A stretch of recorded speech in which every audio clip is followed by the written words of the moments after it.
Hello there, ladies and gentlemen. Welcome back to another video. Today, we're going to be taking a look at how my account's doing after paying 2 months of NTE. Now, without further ado, let's get into it. Alright, before we begin, I just want to show you guys that my account is 100% free to play. I have not purchased any of the premium currencies, packs, and have not even touched any of the paid monthly or battle passes either. My goal is to try to stay free to play as long as I can, which means that in the future I might miss out on a certain characters that everyone wants, but we'll have to see. So far, I've been pretty lucky with my pulls. I do have all the limited characters up to the version 1.1, and that includes Hitori, Nanali, Lacrimosa, and Chaos.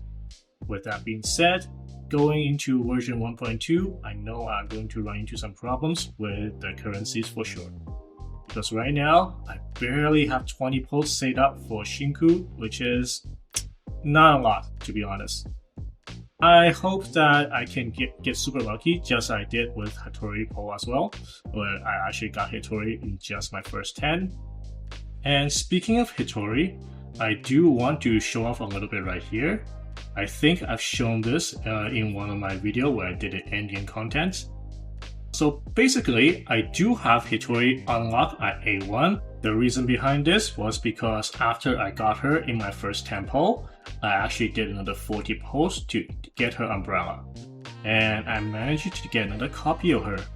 I'm not gonna lie, this is not normal, so don't do that if you're saving for pulls. Now, for her A1, I decided to go with a very generic buff. So because she's a very strong off-field DPS, the way that I play her is that keeping her off the field most of the time, and then switch to her whenever her ultimate becomes available and just do a ton of damage. And this buff right here just straight up gives her and the rest of the team 15% more damage and whenever I'm fighting a single enemy, which is amazing because it doesn't need any setups. It basically works as a passive and it's there all the time. Alright, next I want to show you guys my Daffodil. I pick her as one of my selectors just because out of all the standard characters, her design is the one that I like the most. Now, here is a little funny story. I'm someone that likes to get one of every single characters.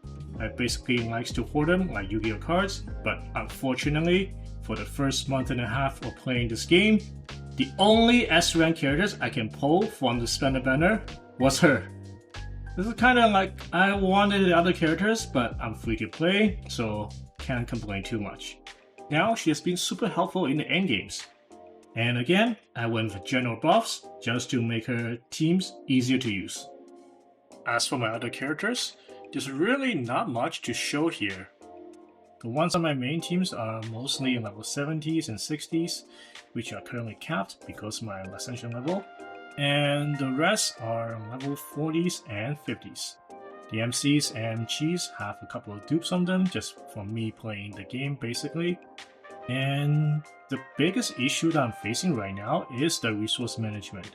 I am free to play, so I don't have that much resource just to go around and level every single characters up. I do have to be really selective about who I spend the resource on, and I imagined once I unlock the last Ascension level to level 80 that this will become even worse, but we'll just have to wait and see.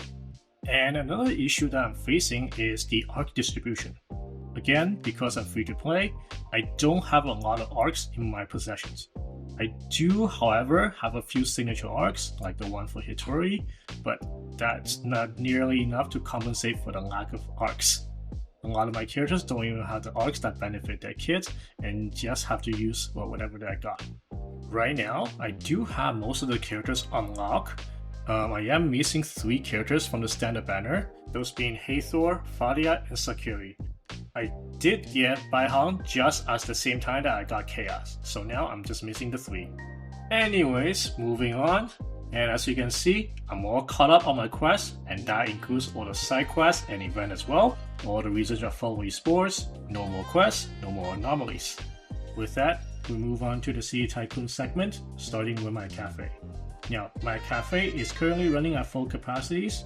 I have the auto restock function from reaching the maximum management level, which just lets the cafe run itself. And I have done all the cafe mini games, and you can find my playthrough of all the owner selection stages right on my channel. Alright, now let's take a look at some of my properties. Now, I will admit I only have the first 4 properties unlocked, with the most expensive one being the 2 mil properties.